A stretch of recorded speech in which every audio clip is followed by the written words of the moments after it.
Panel discussion 1, DDGS versus Desi protein, a threat to India's oil-meal economy. Protein is the backbone of India's feed and food economy. For decades, our Desi proteins like soybean meal, rapeseed meal, and groundnut meal have not only supported farmers, but also powered exports. But today, a new competitor is rising fast, DDGS, produced in surplus by India's growing ethanol industry. The big question is this abundance of DDGS a boon for our industry, or is it threatening to overshadow and displace our traditional Desi protein sources? Our first panel discussion addresses a burning question: DDGS versus Desi protein, a threat to India's oil-meal economy. To guide us through this discussion, we have a seasoned industry voice, Shri Atul Chaturvedi, Special Advisor to the SEA, with decades of leadership experience, including his tenure as Executive Chairman of Shri Sugars, and his deep insights into agribusiness policy. He is one of the most respected figures in our industry. May I request Shri Atul Chaturvedi ji to take the chair as a moderator. Sir, may I invite you on stage. A threat to India's oil-meal economy. To guide us through this discussion, we have a seasoned industry voice, Shri Atul Chaturvedi, Special Advisor to the SEA, with decades of leadership experience, including his tenure as Executive Chairman of Shri Sugars, and his deep insights into agribusiness policy. He is one of the most respected figures in our industry. May I request Shri Atul Chaturvedi ji to take the chair as a moderator. Sir, may I invite you on stage.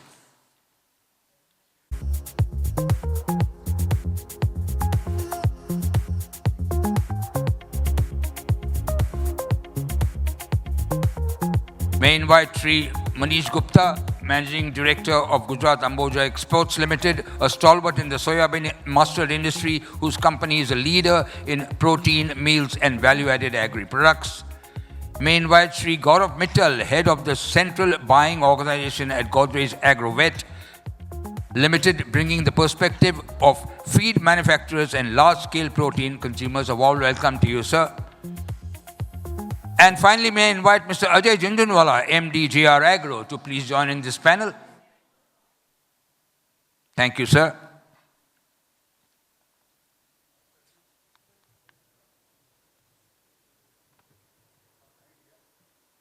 Over to you, Mr. Chaturvedi, all yours for next 30 minutes. Good afternoon. The topic given to me is probably one of the most burning topics of our oilseed industry. In fact, whosoever is on the social media, मैं नहीं समझता कि कोई भी इससे अछूता रहा होगा. इतनी ज़्यादा इसके ऊपर discussions हुए हैं, we just cannot forget that. And it's good that this topic has been chosen by SEA to get highlighted in this forum. And I'm sure we have a panel which has skin in the game. You have Mr. Manish Gupta ji, who not only runs a solvent plant, but also has interest in starch. Then we have Mr. Ajay Jhunjhunwala, who runs a couple of solvent extraction units. And then we have Mr. Gaurav Mittal from Godrej, who are going to be giving a perspective from the consumer side, because they are the buyers of DDGS. So I think this panel is a very interesting panel. In fact, Akshay Modi was also supposed to be here, but usko bichare ko viral has hit him, and he's running a DDGS plant or distillery on grains. So wo bichara nahi aa paya hai. सबसे पहला question मेरा कि आज की तारीख में DDGS कितना बन रहा है, because this is something which nobody has absolute 100% correct answer to. तो मैं मनीष जी से पूछना चाहूँगा.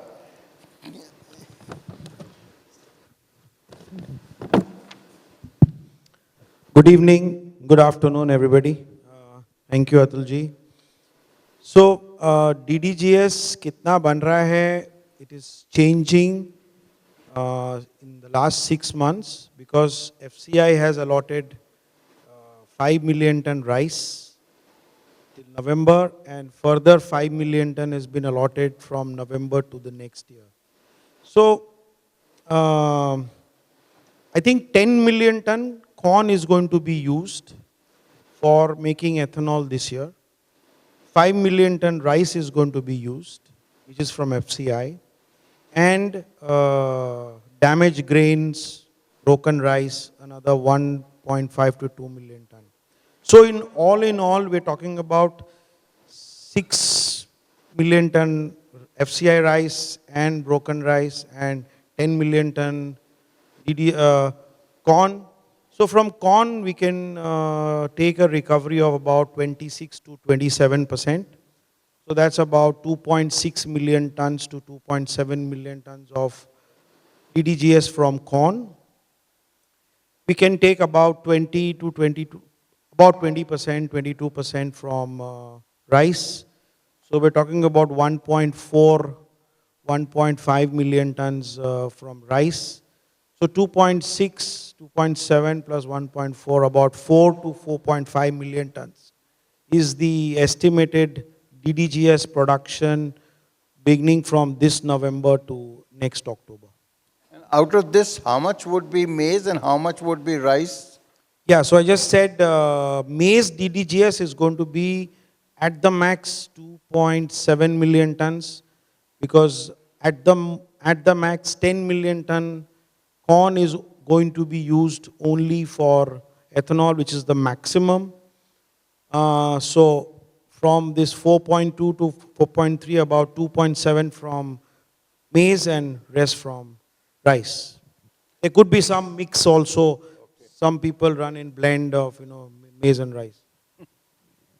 Your take on this, Gaurav ji?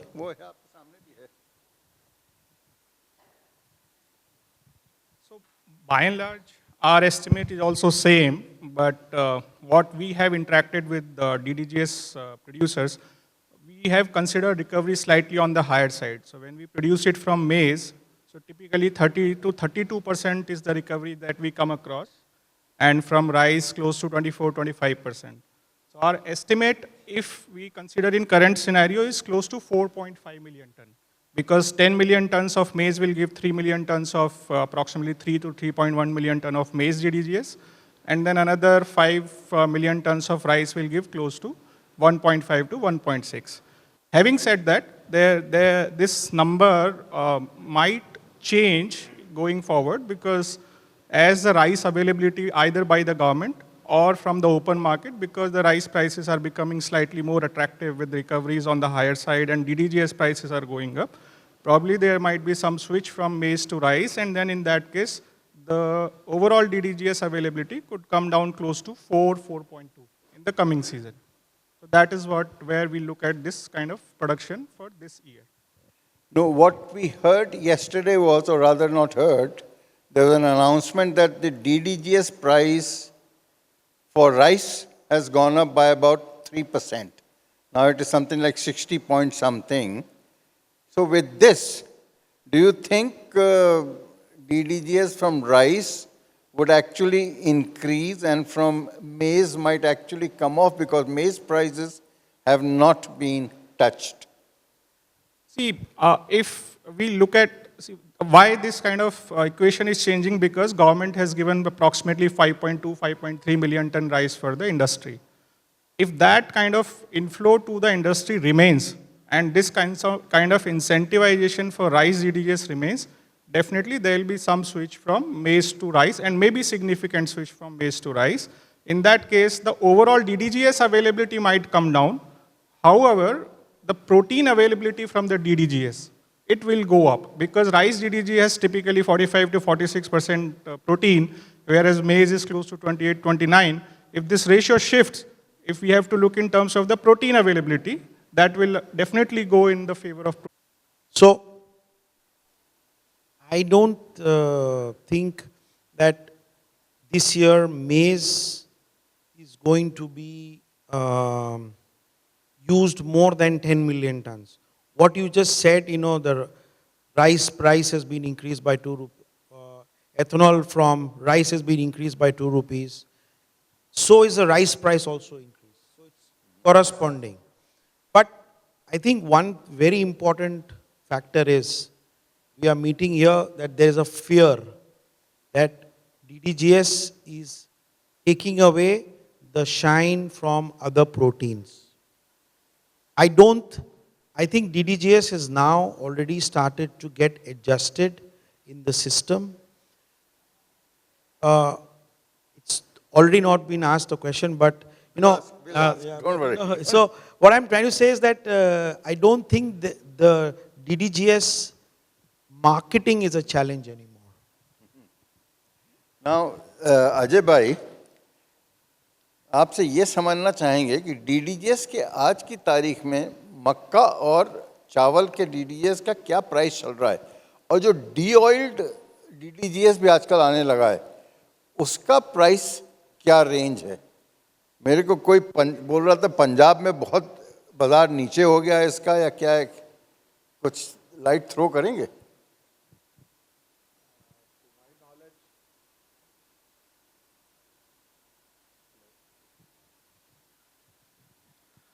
To my knowledge, this maize DDGS is currently marketing at around 18 rupees a kg, ex-factory.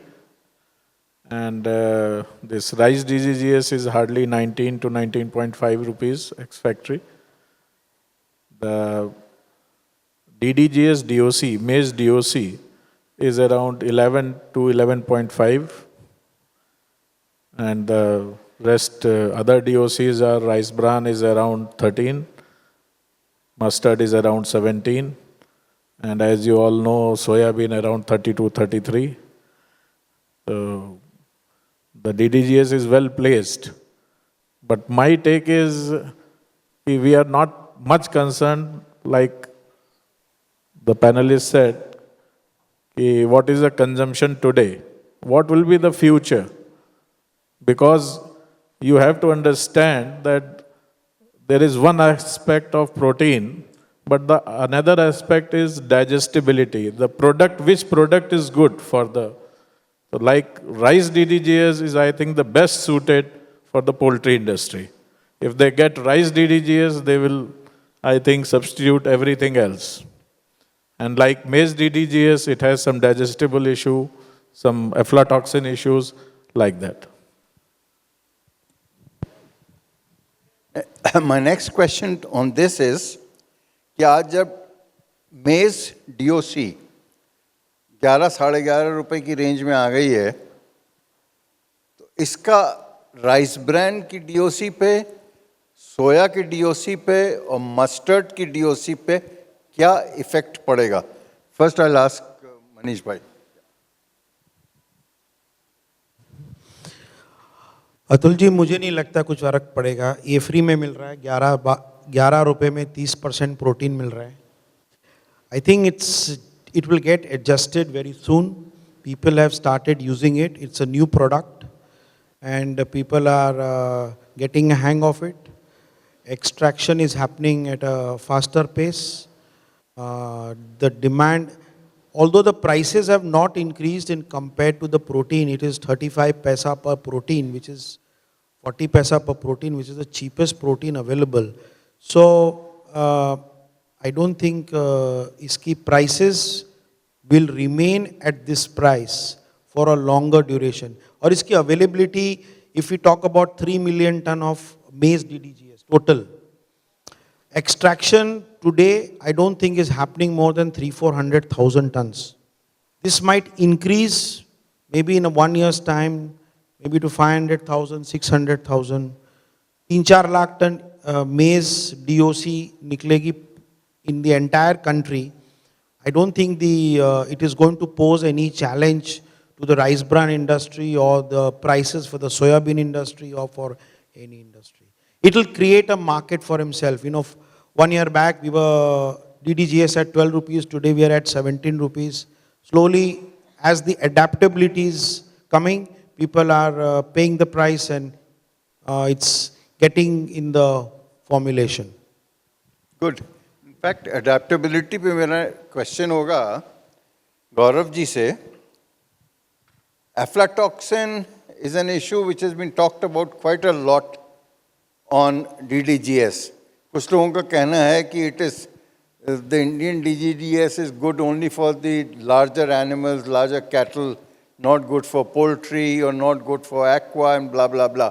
So आज अगर अपने 4.5 million ton DDGS बना रहे हैं जिसमें समझ लीजिए 2.5 to 2.75 maybe from maize and the balance from rice. So what is the approximate consumption of this DDGS? Which sector is consuming how much? See, most of the time when we are talking about DDGS, we are just focusing more on the protein percentage. Whereas DDGS is like, there are other nutritional parameters also, like amino acids and some anti-nutrients like sulfur content and all that. So whether it is maize DDGS or whether it is rice DDGS or whether it is monogastric animals or species like poultry or ruminant animals like cattle. So all the DDGS will have certain limitations. So if I just talk about, say, maize DDGS and maize DDGS extraction, see, maize DDGS extraction by virtue of its nature has got sulfur content in the range of 0.8%, 0.7 to 0.8%. And if you do the extraction, the density of that sulfur content further increases. So if you increase it beyond 1% just because its protein is high or it is more palatable because of fermentation smell, there are other serious toxicity issue which can develop. So there will be partial substitution, but at the same time, just because it is cheaper, it will not go to the levels of what DORB currently is being included or what rapeseed meal is being included in the formulation. So far, what we have seen, even in the cattle feed, either it is maize or maize DDGS, it has touched close to 8 to 10% maximum. At least that's where we have reached. We are not able to go beyond that because of this anti-nutrients factor. So this is the nutrition side. There are certain mechanical side also. Say when you have DDGS and when you add high fiber ingredients in the feed, your throughput drops significantly. And that's where starts coming, your overhead starts going up, your cost starts going up. So there are other issues also which limits inclusion of any kind of DDGS in the feed. Right? Even including, if we talk about rice DDGS in poultry, see, amino acid like lysine is a very, very critical ingredient for poultry feed. So say, for example, if we take soya is close to 3% lysine and DDGS, both type of DDGS have less than 1%.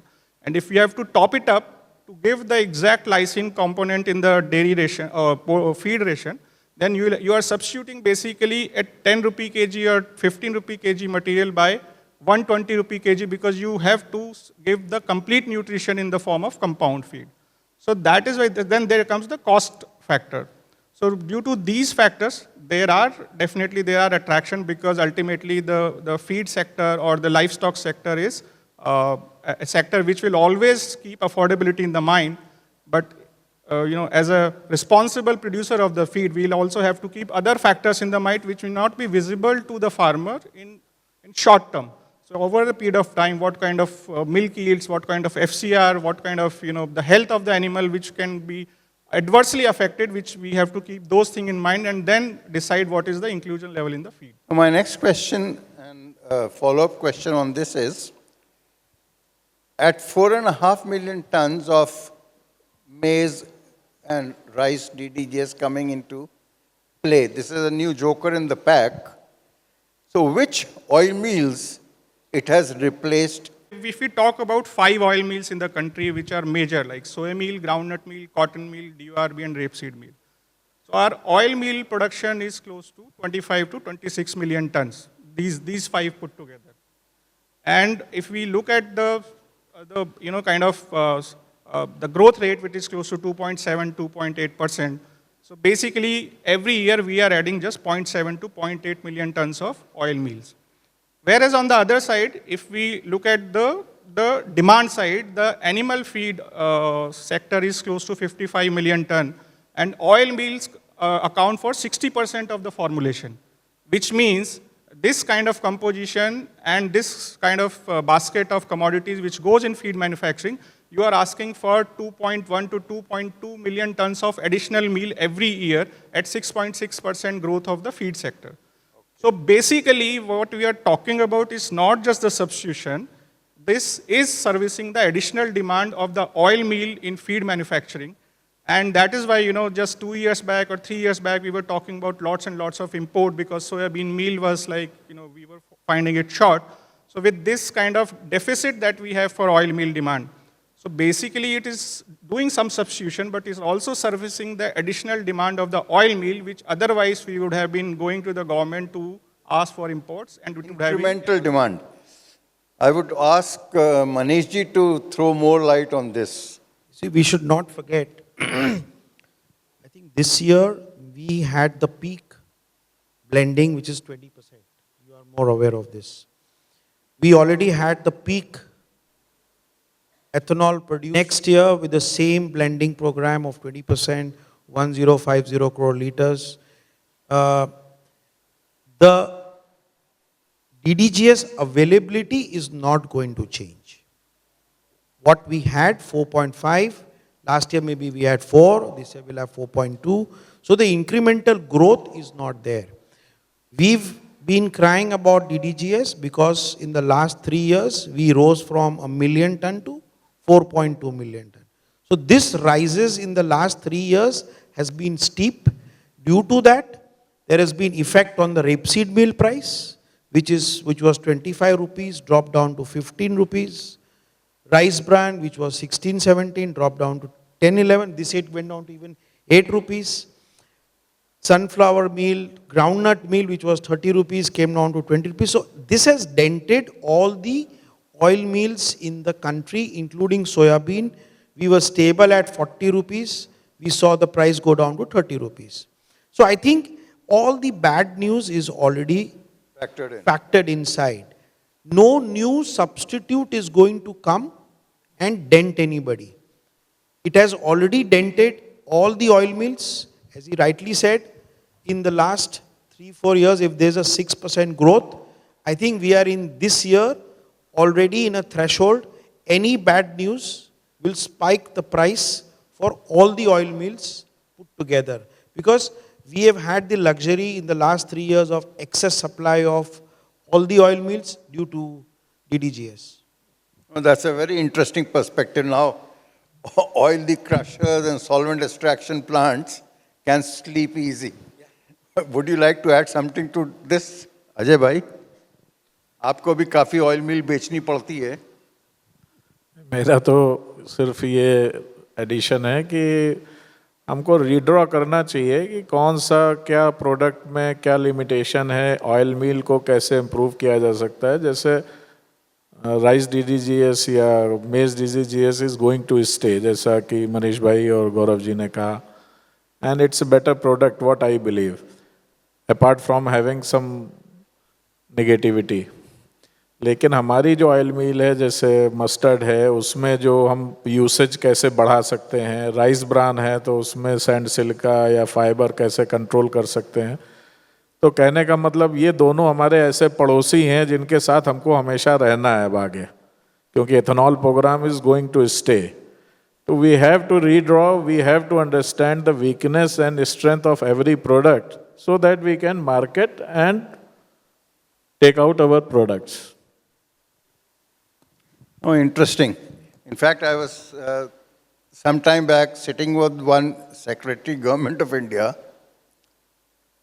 उसका कहना था कि we were promoting maize by way of buying ethanol at a very high price, essentially to ensure that paddy cultivation in the country comes down, which has possibly not happened. And what has actually happened is soya production in the country or soya acreage in the country is coming down. So your take on this, Manish bhai?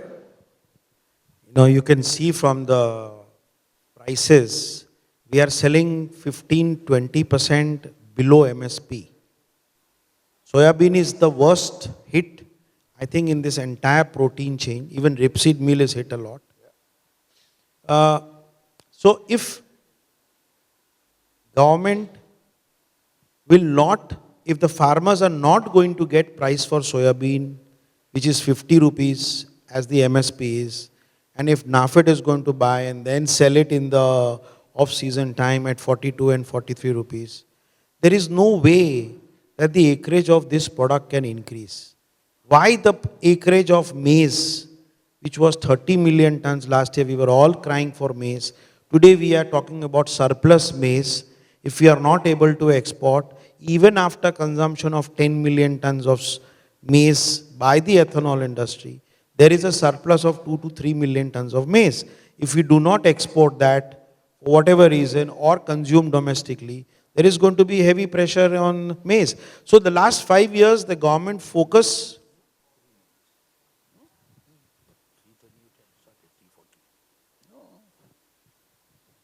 So the last 5 years, the government focus has been only on maize, maize and maize. And I think the government has ignored the soybean industry, the soybean farmers completely. And that is the reason we are seeing we have not increased our crop from 10 million or 11 million, anything. So it is very much possible to increase the crop if the farmers get a better price. But the farmers have not been getting a better price, so the crop is not increased. I was talking to Siraj bhai, who is also here in the audience. He was sharing a very interesting number. The returns to the farmer on a per hectare or per acre basis is probably best in maize and comparable to almost what one gets in sugar and cane. Now my question is, if farmers keep producing more and more maize and more acreage goes into maize, and government stops incentivizing, and which already looks to be a possibility. There is some talk that whatever 5-6 rupees of additional margin which was given can be withdrawn. So what happens to the maize farmer, and how should the, and the second question is, how should the oilseed industry, more particularly soya or mustard, handle the rice and maize DDGS maize? How should they be handling it? Manish bhai. I think soybean industry has struggled, and with cheap soybean meal prices because of the pressure of DDGS all around, rice, maize, I think, and the crop this year also looks to be, with excess rain everywhere, is not looking very good. And, India is the only major producer of non-GMO soybean meal. Fortunately, the EODR has been extended in Europe for another year. So, I think the soybean farmers will get a higher price for their soybeans this year. And the only way to, get the soybean crop increasing from 10 or 11 million ton higher is to offer farmers better realization. And one interesting thing, in India we've seen the maize soybean ratio is only 2 to 2.1, less than 2 we have seen this year. Last year, the entire year, maize sold at 21, 22, 23 rupees. Soybean sold at 42 to 44 rupees. Yep. This is not even 2 times. World over, you take any country, the ratio is well above 2.5 to 2.7. Whether it is on the CBOT, whether it is Argentina, Brazil, anywhere with the biggest producing countries. So, if the ratio of beans is going to be 2, why will the farmer try to put his heart and soul in it? Down, and we should not forget, soya bean he will answer, is a very, very important oil meal for the entire poultry industry. You cannot do away with. You will have to put, you will change 1 or 2% here and there, but you cannot get away with soybean meal कि मेरे को rice DDGS सस्ता मिल रहा है अभी मुझे soybean use ही नहीं करना है. So I don't think that is going to happen. So it's very important that the government gives incentive to the soybean farmers, purchases soybeans, make the industry healthy. And I think, the worst is, as I already said, the worst is against us. We should have a healthy demand for the soybean meal from the domestic market and from the international market. Would you like to add something to this? Yeah, Gaurav? just a couple of points. See, as he said, soya meal is the gold standard of all in entire oil meal basket. It has got the very good quality protein. Amino acid profile is the best. Digestibility is close to 90%, which is not there in any of the other oil meals. And DDGS is far, far behind. So in any case, soya meal is not going anywhere. See, the one point that from the industry side I can share is that we have been talking about the substitution of DDGS or other protein sources. One of the reasons why soya meal demand or prices have been subdued because of some issues in the industry.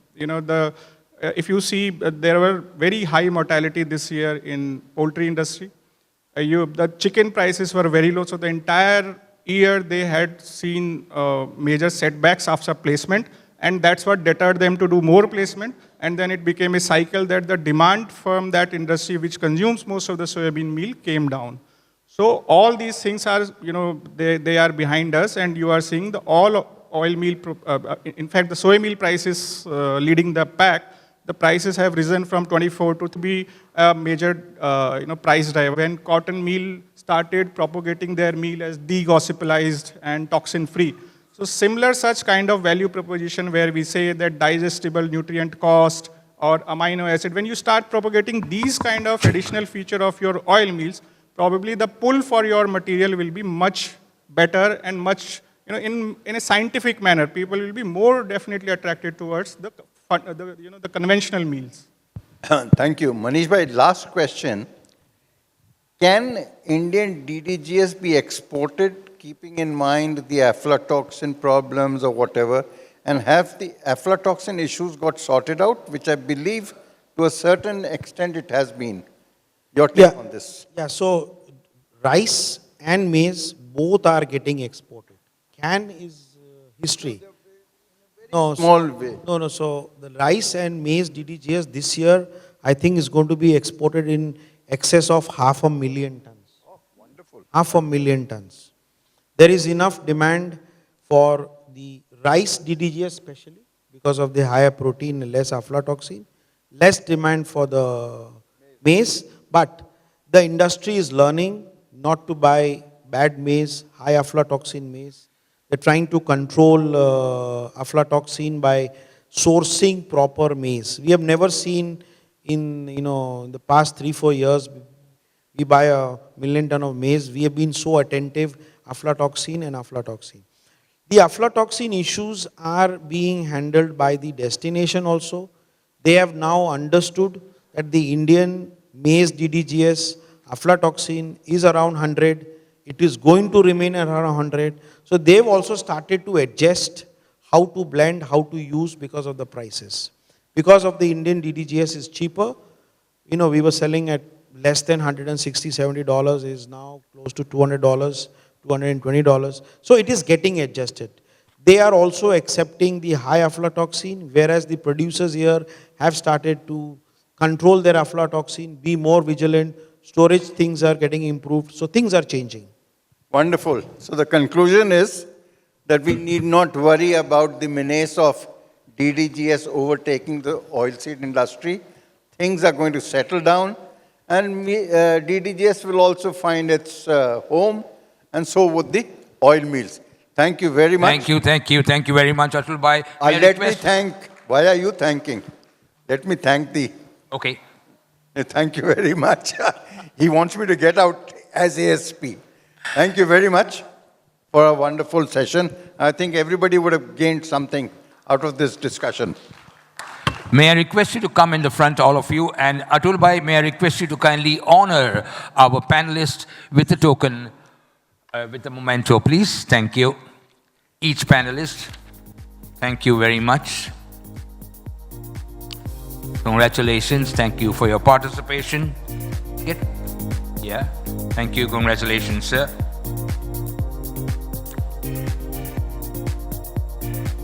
To Manish ji, Gaurav ji, and to Ajay ji, thank you.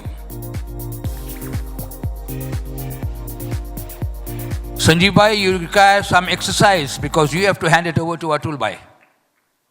Thank you. May I request Shri Sanjeev Asthana, the President of the Solvent Extractors Association of India, for the second term to give it to the advisor, Shri Atul Chaturvedi. May I request all of you to stand for a group picture, please. Give them a big, big round of applause. Wonderful.